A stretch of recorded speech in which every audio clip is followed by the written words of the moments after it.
perdre ce courage-là. Parce qu'il y a des gens qui pensent que Anissé Kane peut changer quelque chose dans ce pays. Il y a des gens qui pensent encore à ça. Et je voudrais seulement qu'ils se ressaisissent et qu'ils reviennent à Anissé Kane que nous avons connu dans les années 90.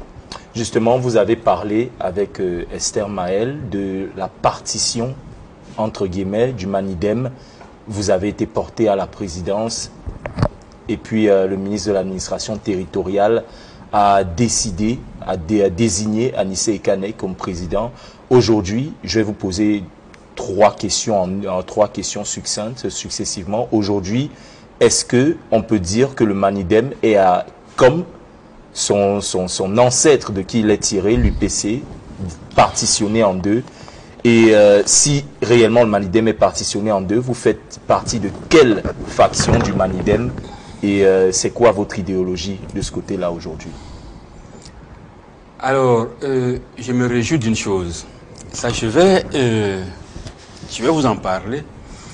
Ce document, c'est un livre qui a été écrit le 1er janvier 1960. Le message d'outre-tombe de Ruben Oumniobé. Alors, quand on me l'a donné, c'est le fils d'un magistrat en 77 qui m'a remis ça à Berthois. Quand il a vu que je semblais être un peu nationaliste, oui. Elle est donc venue me donner ça, elle me dit, je ne sais pas ce que ça fait dans la bibliothèque de mon père, je crois que toi, ça va te servir. Alors, quand je prends ce document, alors, quand on le lit, je ne vais pas le lire, hein, ben je prends un extrait où Oumniobé dit notre histoire s'écrit et tout se saura un jour. Ce qu'on trappe en secret ne sera plus mystère. C'est lui qui dit ça, oui. En 60. Il dit ensuite que les traîtres défileront tour à tour devant l'écran lumineux du grand maître de la terre. Aujourd'hui, quand vous regardez, quand vous me dites est-ce que le Manidem est devenu comme l'UPC, j'ai dit en 60, on a dit Oumniobé, message d'outre-tombe, disait que les traîtres paraîtront tour à tour devant l'écran lumineux du grand maître de la terre. Oh, aujourd'hui, quand vous regardez, que ce soit au Manidem dont vous faites allusion, que ce soit à l'UPC, oui. Que ce soit même dans d'autres formations politiques, on voit les traîtres partout. Et ça a été prédit en 60. C'est une prophétie en réalité. Mais j'ai dit que c'est ce document, il est là, il est vivant. Plein de gens l'ont, hein, je ne suis pas le seul à l'avoir. Et c'était dans la bibliothèque d'un magistrat et son fils était mon cochambrier à Berthois. Et voilà pourquoi il me donne ça, il me dit que ça va te servir. Et je comprends pourquoi il me l'avait remis. Et ça me sert aujourd'hui. Donc dire que est-ce que le Manidem deviendra comme l'UPC? Non, ça a été prédit. Et là-dedans, il est dit quelque part que nous avons découvert les traites. À nous donc maintenant de chercher les guides aux mains propres. C'est à nous, les Camerounais, de chercher les guides aux mains propres. Aujourd'hui, je pense que si on fait le tour, on sait qui est traître. Et on sait qui a les mains propres. Si on veut vraiment aujourd'hui que les choses aillent bien. Justement, qu'est-ce qui manque pour pouvoir trouver ces guides aux mains propres? Et ce qui manque, je pense, hein, c'est la famine, parce que nous avons tous faim et chacun a envie de manger. Et chaque fois qu'on présente un petit morceau et tout le monde accourt vers ce petit morceau. On fait de la politique du ventre vide, en fait. On oublie l'essentiel. Or, ce que je pense, c'est que nous devons chercher les gens aux mains propres, sains, pour que ce Cameroun se relève. Donc, que le Cameroun se relève, il faut trouver... Justement, vous parlez des traîtres dont les visages apparaissent à la lumière du grand maître de la terre. Ces traîtres-là aujourd'hui, est-ce que vous pensez que ce sont les personnes qui tentent ou alors qui essayent de partitionner l'héritage nationaliste du Cameroun tel que l'UPC ou encore le Manidem? Alors, quand vous regardez, je dis bien, quand vous regardez tous les politiciens, je vais vous dire, j'ai rencontré un sous-préfet au Cameroun. J'étais dans une zone quelconque, j'ai pris la gentillesse d'aller saluer le sous-préfet de la place et je lui ai dit que bon, je suis un homme politique, donc je ne peux pas passer par ici. Il me dit, vous êtes de quel parti? J'ai dit que je suis de Manidem et on a discuté. Il me dit ceci, président, Les vrais opposants sont au RDPC. Vous là, vous les opposants là, ce que vous cherchez c'est à manger. Il n'y a aucun opposant, c'est les affamés. Voilà, c'est un sous-préfet qui n'est pas à Douala ni à Yaoundé, dans un village. Il me dit, les vrais opposants, c'est au RDPC. Sont au RDPC. Oui, vous là, vous avez faim. Il me dit, il y a tel gouverneur, bon, on avait tenu une réunion là-bas, et un opposant est venu lui dire que ma publication là, pardon, fais ça partir parce que moi j'ai envie de manger. Quand ça va partir, on va m'appeler pour me donner un peu. Ça, c'est un sous-préfet qui me le dit.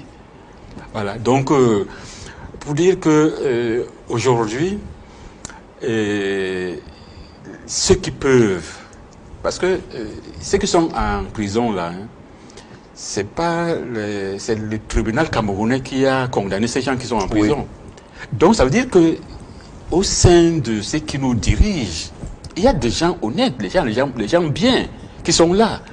Mais comme ils sont dans un système, le système broie. Le système broie les personnes oui. qui pourraient changer. Il suffit d'enlever les gens qui ne sont pas bien et de laisser ceux qui travaillent. Parce que quand on regarde, moi je vais vous prendre un exemple, un de mes fils, hein, Boris, que vous avez vu. Oui. Au début de la pandémie Covid, il me dit, mais le ministre de la Santé, là, il est un grand homme. Je lui ai dit, il est grand, mais il est dans un système. Le système va le broyer. Aujourd'hui, quand on discute, il me dit, papa, tu avais raison. Le système la broie, pourtant... Les vieux ont toujours raison. Ah oui, les vieux ont toujours raison. Victor Valéry. Il a dit, hein, les vieux ont toujours raison.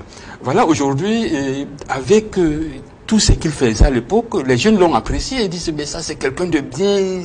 Voilà même quelqu'un qui peut diriger le pays. Je lui ai dit, mon fils, il est dans un système. Le système est dangereux. C'est ça le système.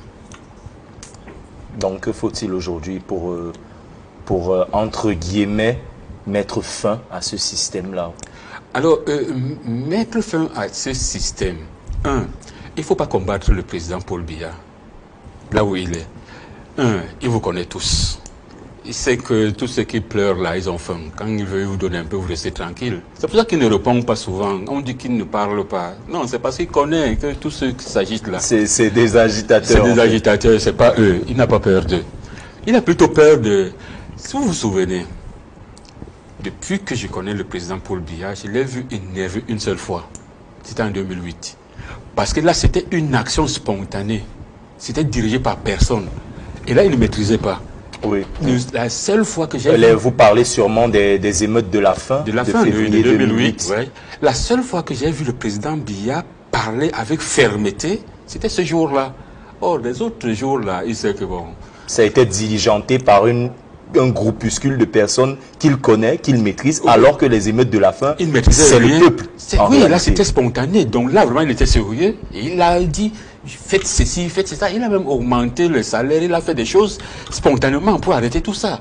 La seule fois que moi j'ai vu le président fasciste là, mais pour les agitateurs là, il sait que quand ils ont faim là, donnez-leur à manger. Et ils vont se calmer. Ils vont se calmer. Les vrais opposants, c'est au sein du régime. C'est là-bas. Et au sein du régime aussi, il les maîtrise. Il les maîtrise très bien. Donc, il peut dormir tranquille. Donc, pour changer, un véritable changement, tout part du peuple. Le facteur X, c'est le peuple. C'est le peuple. Mais comme on ne laisse pas le peuple se réunir, parce que ça aussi, c'est une information que nous avions eue par rapport aux villes mortes qu'on avait eu. Après, il fallait faire un débriefing. Les consignes qui avaient été données après ça, c'était que ne laissez plus les gens s'organiser. Quand on a laissé les gens s'organiser pour les villes mortes, ça a pris. Il ne faut plus jamais. C'est pour ça que des gens demandent des autorisations de marché. On ne sait jamais. Il faut les interdire systématiquement. C'est un mot d'ordre. Et le président a parlé. Il tourne le dos. Quand un manager a dit il tourne le dos, celui qui fait le contraire, c'est tant pis pour lui. Celui qui va oser, par exemple, un sous-préfet qui ose autoriser, par exemple, une marche, c'est assez risqué et péril. Ah oui, c'est risqué et péril parce que le président avait déjà dit, pour que ça marche, il faut que le président dise que bon, il faut laisser les gens marcher. Mais il faut qu'il le dise. Mais tant qu'il a dit la tournée de dos, on applique la décision du manager. Oui, justement. Et souvent, cette compression, cette façon de comprimer les Camerounais aboutit très souvent à des frustrations. C'est ce qu'on observe depuis quelque temps sur les réseaux sociaux, des Camerounais lambda qui s'en prennent à des hommes en tenue. Il y a le dernier cas en date, c'était ce jeune homme dans un bus qui s'est attaqué à un capitaine de l'armée de l'air, le blessant au visage, et le gouverneur de la région du littoral, à la suite du ministre de l'administration territoriale pour la Tanganyika, a convoqué une assise qui réunissait les acteurs de la société civile, les leaders de partis politiques. Anissé Ekane était présent, mais vous n'y étiez pas. Je vous ai dit tout à l'heure que nous sommes comme le roseau, on plie, mais on ne rompt pas.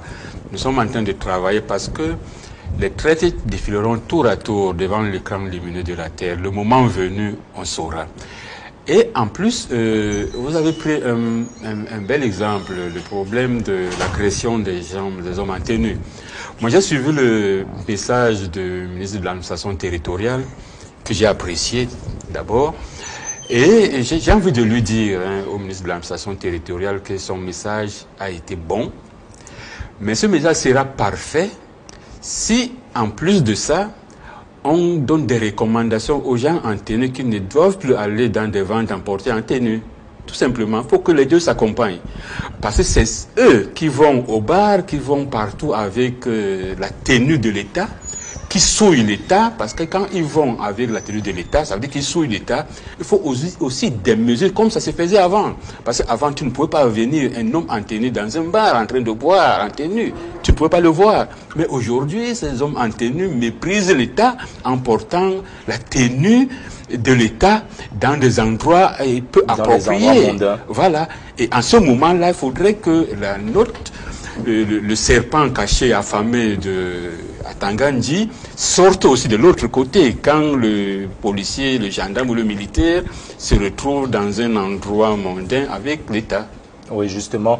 Et parlons de cause de ces actes à répétition qui se répètent aujourd'hui. Vous n'étiez pas à cette réunion, à cette assise organisée par le gouverneur. Maintenant, on vous pose la question, vous en tant que à la fois acteur politique, leader syndical et également chef traditionnel. Vous avez plusieurs casquettes aujourd'hui à travers votre œil de Mbombok. Qu'est-ce qui ne marche pas? Qu'est-ce qui pousse les Camerounais aujourd'hui à défier, entre guillemets, l'autorité de l'État? Alors, c'est pas un défi, mais vous savez, tout homme est orgueilleux. Moi, je vais vous prendre le cas d'un policier. J'ai été victime, et indirectement, c'est-à-dire mon épouse a été victime. Un policier au feu rouge Bessengue prend les dossiers de mon épouse. Malheureusement, dans ce dossier, il n'y avait pas d'assurance, il n'y avait pas de carte grise, parce qu'elle avait oublié la maison dans un frère. Les femmes ont beaucoup de sacs. Alors, il est 11h30. Mon épouse, malgré les supplications, mon épouse m'appelle et me dit « J'ai oublié le dossier du véhicule à la maison. S'il te plaît, si tu peux l'apporter. Je suis au feu rouge Bessengue. » Je viens avec le dossier du véhicule. Je remets ça à ce policier, inspecteur de police, 2e grade. Je lui remets le dossier. Je lui dis « Mon fils, vous avez bien puni cette femme parce que là, nous sommes à 14h, de 11h30 à 14h. Vous l'avez bien puni. Et je pense que c'est bon comme ça. C'est assez. C'est assez. Il me dit 0 et elle ira payer. Je ne lui donne pas ses pièces. Il est parti avec ses pièces. Et on devait voyager pour un deuil au village. Nous sommes partis. C'était un jeudi. Nous sommes partis ce soir-là. Nous sommes revenus le mardi suivant. Nous sommes allés à la région chercher le dossier de mon épouse. On ne l'a pas trouvé. Nous avons vu le responsable qui a fouillé, on ne l'a pas trouvé. On est revenu avec ce responsable au feu rouge Bessengue. C'est là où les éléments lui ont dit à leur chef que non, ce monsieur-là, depuis jeudi, il est hospitalisé au camp Berthaud. Nous sommes allés au camp Berthaud. Ce policier était couché sur le lit de l'hôpital avec les pièces dans sa poche. Avec les pièces du véhicule. Dans sa poche à l'hôpital. Vraiment. Prochainement, là, si je gifle ce policier, et ce sera un tort pour moi. C'est ça donc. C'est pour ça que les gens, quand ils subissent comme ça, quand un autre arrive devant lui, il se souvient de ce qu'il a eu à encaisser. Justement, voilà, l'accumulation de frustration. C'est cette accumulation-là. Donc, si les policiers deviennent républicains, vraiment, je pense que la population aussi va rendre la monnaie. Mais s'ils sont comme celui-là, non, mais c'est grave parce que prochainement, quand tu rencontres un policier, tu as l'idée, c'est que l'autre a fait, il va à l'hôpital. S'il mourait là-bas, on allait l'enterrer avec les pièces du mais c'est grave, c'est grave. Et quand il sortait, il demande à son chef, mais vous ne me laissez même pas la bière, écoutez-moi ça. Et ça, je le dis en modo-vision, s'il me suit là, l'autre jour, je l'ai rencontré là, je lui ai dit, vous me reconnaissez? Il a seulement souri. C'est incroyable, c'est l'œil du Mbombok qui vient aujourd'hui de se poser sur un phénomène qui tend à avoir le vent en poupe dans la société camerounaise. Voilà. Il aurait été très intéressant s'il avait été à cette réunion convoquée par le gouverneur, parce que là-bas, on évoquait des cas similaires, des cas qui pourraient éventuellement être la cause de pareils agissements, et votre exemple aurait été vraiment un exemple très parlant. Malheureusement. Malheureusement. Voilà, donc merci à toi Cédric Digne, mais avant que tu ne partes, Bombo disait, s'il est face à ce genre de policier, s'il lui donne une gifle, c'est pas parce que le policier se comporte mal que nous aussi on va mal se comporter, Cédric. Justement. Tout le monde n'a pas un cœur doux comme le mien, hein, mais vous allez trouver quelqu'un de nerveux. C'est pour ça que j'ai dit qu'un policier comme celui-là, s'il se retrouve devant quelqu'un de nerveux, qu'est-ce que c'est la réaction? Donc la réaction serait normale de l'agresser aussi, tout simplement. En fait, c'est l'image que je voulais... Je vous comprends, mais on appelle quand même à la maîtrise de soi.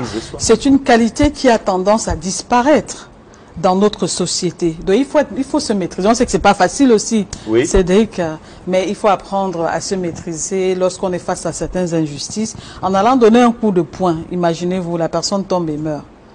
Vous voyez un peu ce qui peut se passer. Nous marchons avec des maladies, nous marchons avec des problèmes. Et face à ça, on peut se retrouver dans des situations beaucoup plus compliquées que cela. Oui, justement. Merci. Donc, merci encore. Merci à Mbombok, Yedgan Teplibi. Voilà. J'étais à côté on va l'appeler comme ça, hein, l'homme lion. Il a quand même 9 crocs de lion autour du cou et un sceptre portant portant l'effigie d'un lion. Voilà. Et vous êtes protégé. Je me sens protégé déjà. Merci pour la protection. Donc, on va t'accompagner avec une très belle musique. Je sais que tu es un excellent danseur, tout comme Bombo, lui, il aime la salsa. Toi, c'est? Moi, j'aime beaucoup plus les musiques contemporaines. Le mangambe? Le mangambe, peut-être. Le makossa aussi. Hein. Pourquoi pas? Le chamasi? Peut-être. Ça, j'ai pas encore expérimenté. Le bikutsi, ah oui, ça quand même. Le bol, tu en sais quelque chose? Le bol. Le bol, pas encore expérimenté. Pas encore expérimenté. Je ne suis pas un homme très dense, on va dire ça comme ça. Je suis plus un homme chant. Mais ça, c'est lui qui le dit, hein, c'est pas ce que nous on voit. D'accord, on vous propose à l'instant, mesdames et messieurs, une très belle musique pour accompagner non seulement Cédric, mais pour faire danser Bombok et vous aussi à la maison. Chez nous, hein, bien corsé dans cette chanson, on va dire merci à tous les danseurs qui sont dans ce clip-là. Vous avez super bien dansé, c'est magnifique, hein, et ça nous a transportés, ça nous a emportés. Et c'est bien, ça fait du bien d'écouter du Makoné un dimanche, surtout lorsqu'on est au Cameroun. C'est un rythme de chez nous. Voilà. Bombo, vous avez aimé la chanson? Très bien. Oui, ça c'est pas des danses de Makoné. Pour moi, je les apprécie mieux que les pas des danses de Asiko. Oui, surtout au niveau du dos, les pas des danses, les dos, ça s'accompagne très bien. Le mouvement d'épaule, là. Oui, le mouvement d'épaule. Ok, c'est une danse très sportive, hein. Oui. On sautille comme ça et voilà, donc à la fin on transpire. J'adore ça. C'est magnifique. Moi aussi j'adore. C'est bien. C'est bien. Oui, donc avant de vous poser une autre question, il est important de rappeler à tous et à toutes que la maîtrise de soi, c'est une très grande qualité. Parce qu'au vu de tout ce que nous constatons aujourd'hui, les bagarres entre la police et les civils, on a parfois l'impression que c'est deux camps. Non, nous sommes tous Camerounais. Et à le moment où on regarde cette vidéo, on se dit, mais qu'est-ce qui se passe? Qu'est-ce qui arrive? Le voisin n'est pas responsable de la vie difficile. Les temps sont durs, on le sait. Il y a la Covid qui est arrivée, il y a les pressions, il y a les stress, on a des dettes, on a des enfants qui nous compliquent la vie. Les choses ne marchent pas comme on veut, mais c'est pas le policier qui est à l'origine de ça. C'est pas ton frère civil qui est à l'origine de cela. Donc, vraiment que les hommes en tenue mettent un peu d'eau dans leur moulin, les civils aussi. Nous sommes tous ensemble et voilà, Bombora fait état d'un cas tout à l'heure. On comprend très bien que ça fait mal, ça fait vraiment très mal, mais chacun de nous, franchement, mettons un peu d'eau dans le moulin. Et les choses iraient peut-être mieux. On a eu le communiqué du ministre de l'administration territoriale. Personne ne veut bagarrer. Hein. Et comme on dit souvent sur la toile, tous c'est des parents. Ils ont laissé femmes, enfants à la maison. Et quand on se donne à ce genre de spectacle, ça fait pas joli à voir. Quelle femme serait contente de dire, de regarder son mari en image dans une vidéo pareille? Donc, franchement, soyons un peu cool. Soyons justes, restons derrière la justice, la droiture, pour essayer d'éviter que ce genre de choses encore arrivent. Ça fait pas beau pour le pays, ça fait pas beau pour les adultes, ça fait pas beau pour les parents, et vraiment que ça s'arrête un peu. On n'est pas content de voir ce genre d'images tout le temps sous la toile, policiers, civils, alors que nous sommes tous Camerounais. Alors, Bombok, on va continuer avec vous. Je crois que lorsque vous aviez eu l'âge de 36 ans, il s'est passé quelque chose dans votre vie. Et il y a eu un diagnostic, à la faveur d'un diagnostic, que vous n'avez même pas vous-même eu le courage de dire à votre épouse. Vous avez caché, vous avez continué en secret, d'essayer de voir de quoi il était question. Racontez-nous cet épisode de votre vie. Alors, quand j'avais 36 ans, j'habitais en Commandant, donc j'allais au travail à Komassi à pied. Alors ce jour-là, donc je vais au travail, mon épouse enseignait au CETIC d'Aqua. Elle était partie, les enfants étaient encore tout jeunes, à la maternelle, autre, à la CIL peut-être. Alors j'arrive au travail, à peine arrivé, j'ai comme une coupure de respiration et j'ai transpiré à grosses gouttes. Et ça n'a pas duré, ça n'a pas fait 3 secondes. Parce que si ça durait, je pense que je mourrais. Alors tout de suite, je suis parti à l'hôpital général. J'ai rencontré un cardiologue qui m'a fait tous les examens. Et il m'a dit, est-ce que j'étais courageux? Je lui ai dit, mais bien sûr que oui, c'est un homme. Il m'a dit, la maladie que vous avez, en principe, quand on l'a, on ne dépasse pas 40 ans.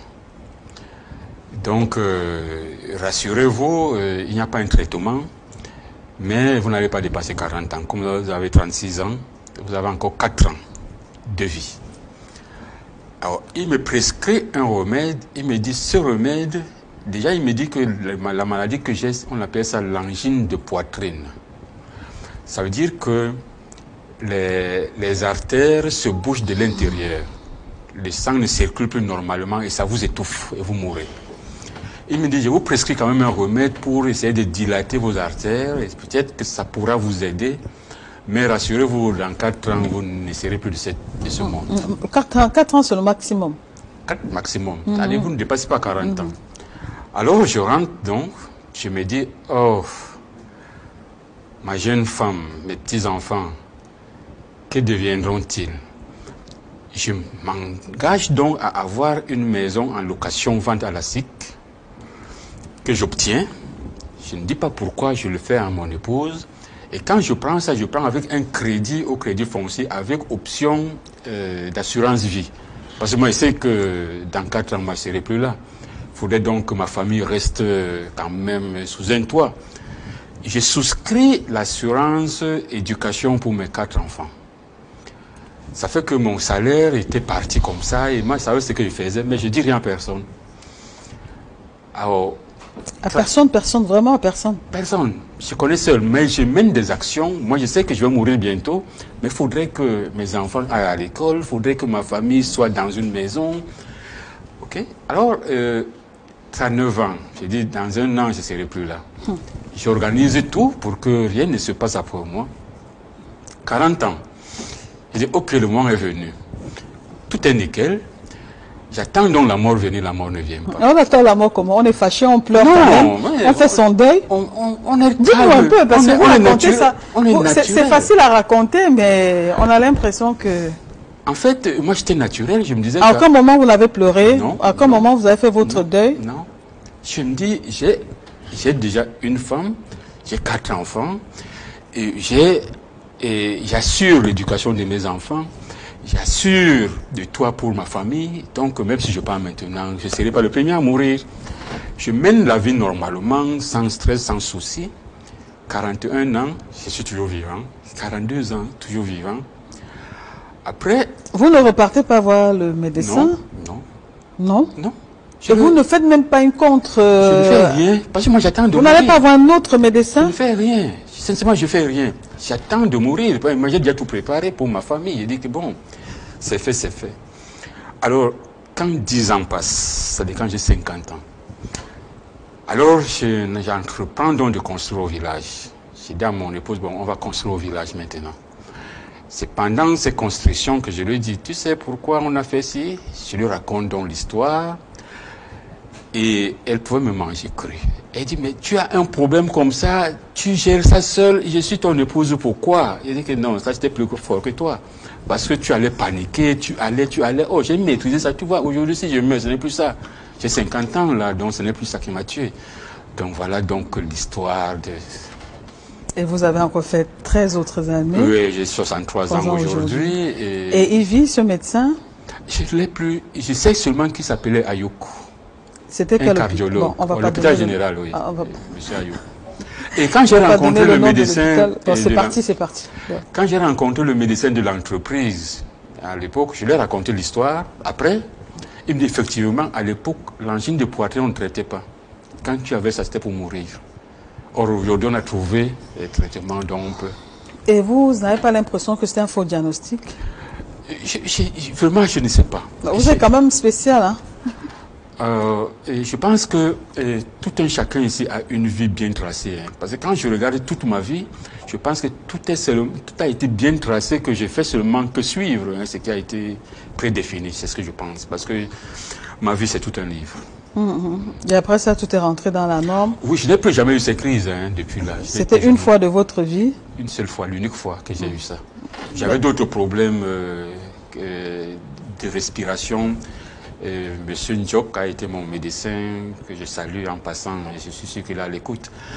Il m'a suivi, c'était d'autres problèmes, mais ce genre de problème, je ne l'ai plus jamais reçu. Ça vous a fait plutôt du bien aujourd'hui? Vous avez tracé votre vie, vous avez mis de l'ordre dans votre vie? Oui, mais seulement l'argent que j'avais souscrit pour l'assurance de mes enfants, c'était après 11 ans qu'il fallait récupérer ça s'il n'y a pas de décès. Et qu'est-ce que c'est devenu? Non, mais j'ai récupéré, ça m'a aidé parce qu'il n'y a pas eu de décès et après 11 ans, je suis parti récupérer. Bon, ouais, quand vous récupérez beaucoup d'argent comme ça vous aide quand même. Mais en même temps, on a peut-être envie de dire merci à ce médecin. Donc un mal pour un bien ou un bien pour un mal, on ne sait même plus. Dans tous les cas, je n'ai jamais vu quelqu'un dire que je suis mort. Un vivant ne dit jamais que je suis mort. Donc si j'étais mort, c'est les autres qui allaient constater que j'étais mort. Mais moi, j'avais arrangé mon derrière pour que vraiment qu'il n'y ait pas de souci. D'accord. Peut-être c'est parce que je n'ai pas paniqué, parce que j'ai organisé ma vie que le Lombe a dit que non, tu ne dois pas mourir. Peut-être aussi. Peut-être que j'avais mené une vie de débauche pour dire que je vais bientôt mourir. C'est là où j'allais mourir. Mais j'ai arrangé ma vie pour que les autres soient bien derrière moi. D'accord. Je vais vous donner notre nom. Vous allez me dire ce que vous pensez de la personne. Mbandakani. Mbandakani. Oui, Mbandakani, en réalité, c'est une amie. Hein. Et quand j'ai été président du Manidem, élu au Congrès, il m'a appelé, il m'a dit fais attention. Voilà tout ce qu'il me dit, mais il ne donne pas les détails. C'est maintenant que je comprends pourquoi il me disait fais attention. C'est un ami, bon. Quand on se rencontre sur des plateaux, on s'appelle de temps en temps, on discute de tout, de rien, et on cause même très bien. Bon, Kandji. Mbengan Kandji. Alors, Mbombo Mbengan, il est, comme je l'ai dit, hein, je suis le coordinateur national de Bambombo de la confrérie Matouk. Et Mbombo Mbengan Kandji est Mbombo de la confrérie Matouk de Liange Bikok. Et lui, il est donc le responsable de Liange Bikok.